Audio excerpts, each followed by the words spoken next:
Hello. आज हम BSc part 3 के ऑप्टिमाइजेशन टेक्निक में एलपीपी को सिंप्लेक्स मेथड से कैसे सॉल्व किया जाता है वो डिस्कस करेंगे।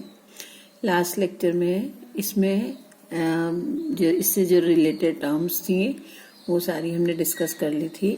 एक बार थोड़ा सा ब्रीफ करती हूँ मैं कि सिंप्लेक्स मेथड में हम कोई भी जो प्रॉब्लम हमें दे रखी होती है उसको हम मैक्सिमाइजेशन के अंदर कन्वर्ट करते हैं। तो अभी जो हम डिस्कस करेंगे प्रॉब्लम वो हमारी ऑलरेडी मैक्सिमम के अंदर है।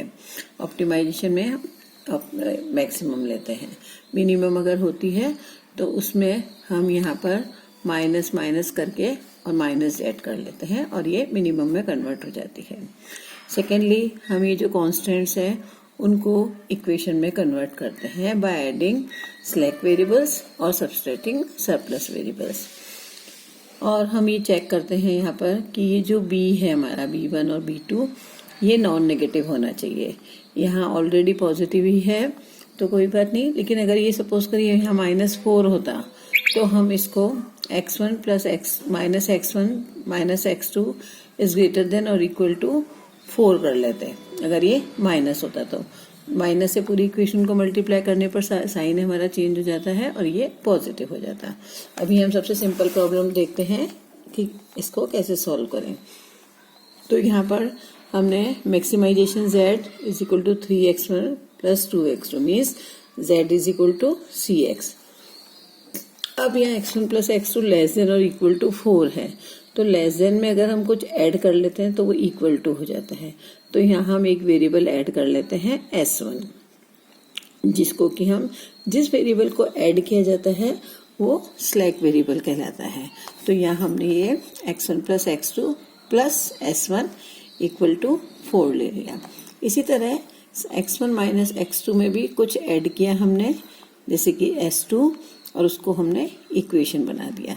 तो अब ये जो हमारे कॉन्स्टेंट्स थे लेस देन वाले वो हमारे इक्वेशंस में कन्वर्ट हो गई हैं। अब इसको हम रीराइट करेंगे x1 plus x2 plus s1 plus 0 into s2। जैसे ये हमारी जो इक्वेशन होती है इससे हम कोफिशिएंट मैट्रिक्स बनाते हैं A, जिसमें ये A11, ये A12, ये A13 और सिमेट्रिकली A14। तो A14 को 0 ले लेंगे तो यहाँ s1 प्लस 0 s2 ये मैंने यहाँ पर लिखा हुआ है। x1 plus x2 plus s1 plus 0 s2 is equal to 4। इसी तरह साइमल्टेनियसली सेकेंड इक्वेशन में भी हमने x1 माइनस x2 प्लस ये जो s1 था 0 into s1 plus s2 is equal to 4 कर लिया। और जो यहाँ हमारी प्रॉफिट मैट्रिक्स या कॉस्ट मैट्रिक्स होती है z is equal to cx, उसमें भी हम इनकी कॉस्ट ऐड करेंगे जो कि हम 0 0 लेते हैं। तो यहाँ हो गया maximum z is equal to 3x1 plus 2x2 already था और हमने plus 0 into s1 plus 0 into s2 कर लिया। और x1 x2 s1 s2 सारे हमारे पॉजिटिव वेरिएबल्स हैं। ये हमने maximum z is equal to cx हो गया और ax is equal to b हो गया। All x's and s are greater than और इक्वल टू 0। अब हम क्या करते हैं कि ये जो हमारी कोफिशिएंट मैट्रिक्स है A वाली, इसमें हम आइडेंटिटी मैट्रिक्स किससे बन रही है, आइडेंटिटी यूनिट मैट्रिक्स किससे बन रही है आइडेंटिटी, वो हम देखते हैं। तो यहाँ हम देखते हैं कि इससे जो बनेगी हमारी A मैट्रिक्स वो बनेगी 1 1 1 0।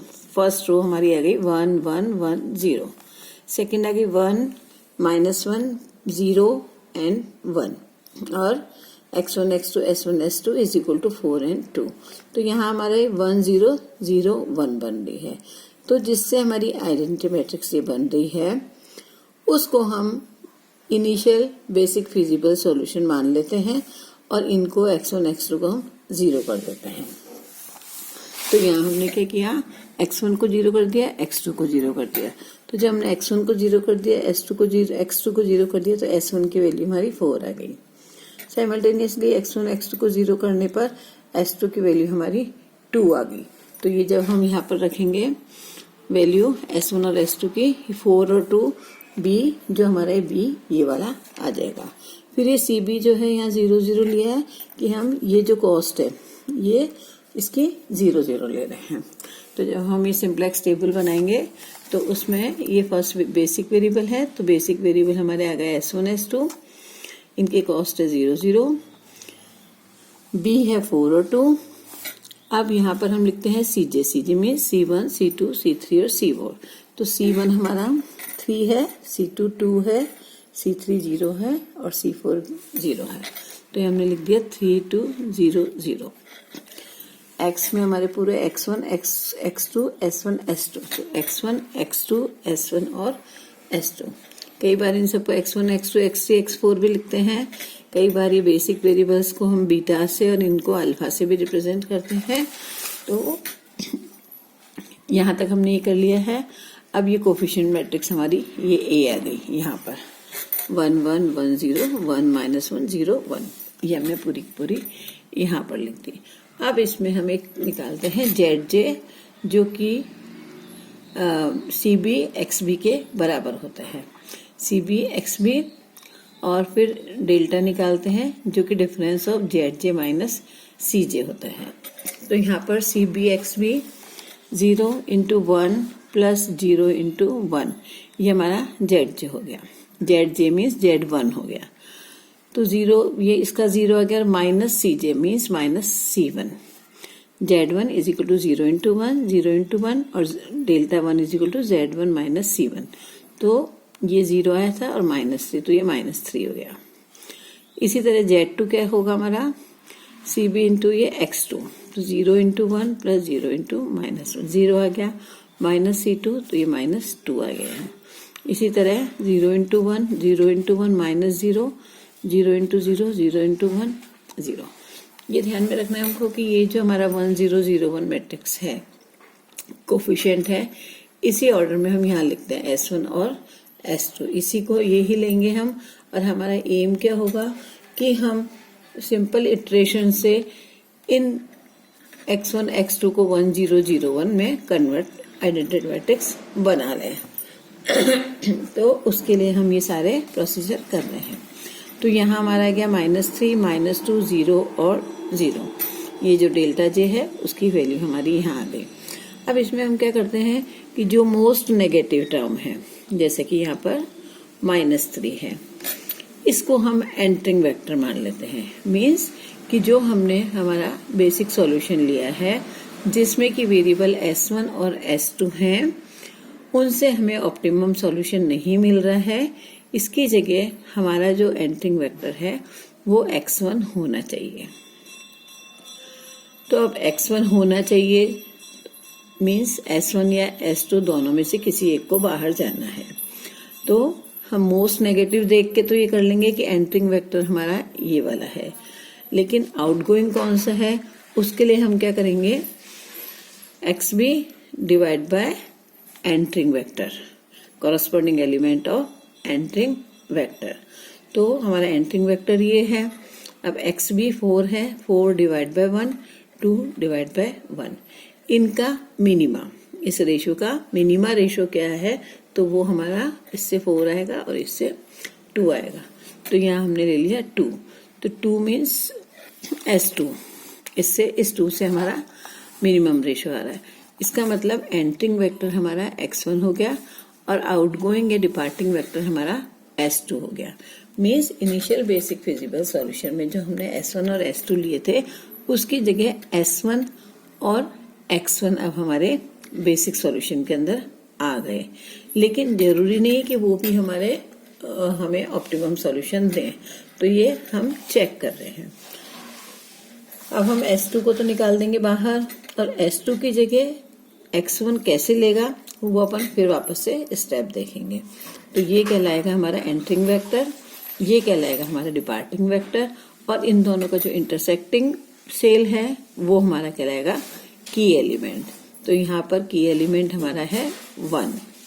अब हम कुछ बुक्स के अंदर यहाँ पर ये जो डेल्टा J है is equal to ZJ minus CJ, उसकी जगह CJ माइनस डेल्टा J भी ले रखा है। तो कोई प्रॉब्लम नहीं है, अगर उस किसी बुक में इस तरह दे रखा है तो जो हमने यहाँ पर मोस्ट नेगेटिव लिया है उसकी जगह हाईएस्ट नंबर ले लेंगे हम और उसको हम एंटरिंग वेक्टर कर देंगे, बाकी प्रोसेस सेम रहेगा, तो उससे कंफ्यूज होने की जरूरत नहीं है। केवल ये ध्यान रखना है कि अगर किसी की बुक में ये दे रखा है कि ये हाईएस्ट और एंटरिंग है, तो हमें एक बार ये देखना है कि हमारा ये CJ माइनस ZJ होगा।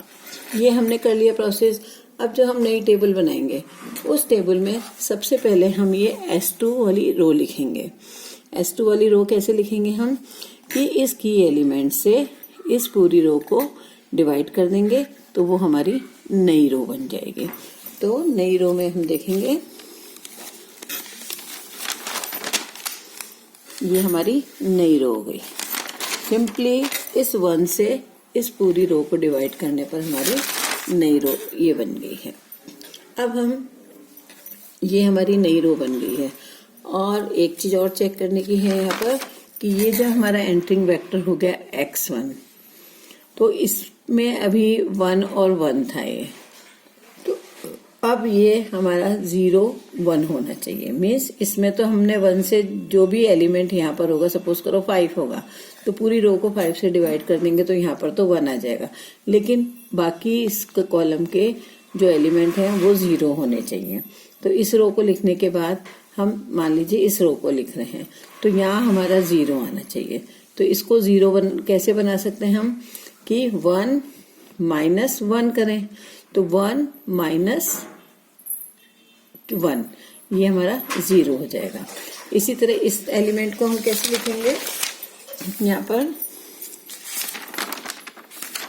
इन सारे एलिमेंट्स को लिखने के लिए हमने यहाँ लिखा है कि old value minus new value minus corresponding element of की एलिमेंट वाली रो का कॉरस्पॉन्डिंग एलिमेंट। तो हमारी ये नई टेबल के सारे हम एलिमेंट लिख देंगे। उसके बाद वापस वही ZJ माइनस CJ करेंगे हम। फिर मोस्ट नेगेटिव, जब तक हम ये करेंगे टेबल का नेक्स्ट टेबल बना कंस्ट्रक्ट करते रहेंगे, जब तक कि यहाँ पर सारी टर्म पॉजिटिव या 0 नहीं आ जाए। तो यहाँ हमारा फिर -5 आया, मीन्स इसको हमने x2 को वापस इसमें बेसिक फिजिबल सॉल्यूशन में लिया, और आउटगोइंग कौन सा हो गया, हमने इसको डिवाइड किया 2/2 एंड 2/-1। 2/2 से हमारा 1 आ गया, 2/-1 से माइनस आ गया। लेकिन मिनिमम रेशियो में कंडीशन है कि इसका कोई एलिमेंट नेगेटिव अगर है तो उसको हम इग्नोर करेंगे। तो यहाँ ये माइनस इससे आ रहा है, तो इसको हमने इग्नोर कर दिया। इसका मतलब मिनिमम रेशियो में हमारा ये वाला आएगा। मीन्स S1 जो है वो आउटगोइंग वेक्टर हो गया। तो S1 आउटगोइंग है, x2 इनकमिंग है, इनका इंटरसेक्टिंग 2 है, ये वाला की एलिमेंट कहलाएगा। अब इस फर्स्ट रो को लिखने के लिए हम इस 2 से पूरी रो को डिवाइड कर देंगे, 2 से डिवाइड कर देंगे, तो ये हमारी नई रो बन गई। और जैसे हमने पिछली टेबल के अंदर ही एलिमेंट लिखे थे, उसमें कि यहाँ 0 बनाया था, तो यहाँ हम वापस इसको 2 तो आ गया हमारा यहाँ पर x2 पे, और ये हमने 0 बना दिया। तो हम ये देखेंगे x2 x1 है, तो देखो 1 0 और x1 से 0 1, जो हमारी इनिशियल टेबल थी जिसमें हमने S1 S2 लिए थे, तो 1 0 0 1 थे, और अब हमारे यहाँ पर x2 x1 आ गए, तो 1 0 0 1 हो गई, हमारी आइडेंटिटी मैट्रिक्स आ गई। फिर हम यहाँ भी ZJ माइनस CJ करेंगे, तो ये हमारा पॉजिटिव आ गया। इसका मतलब x2 = 2 एंड x1 = 3 हमारा ऑप्टिमम सॉल्यूशन है। इसको हम मैक्सिमम Z में रखेंगे, तो ये इसकी वैल्यू आ जाएगी 11। Thank you.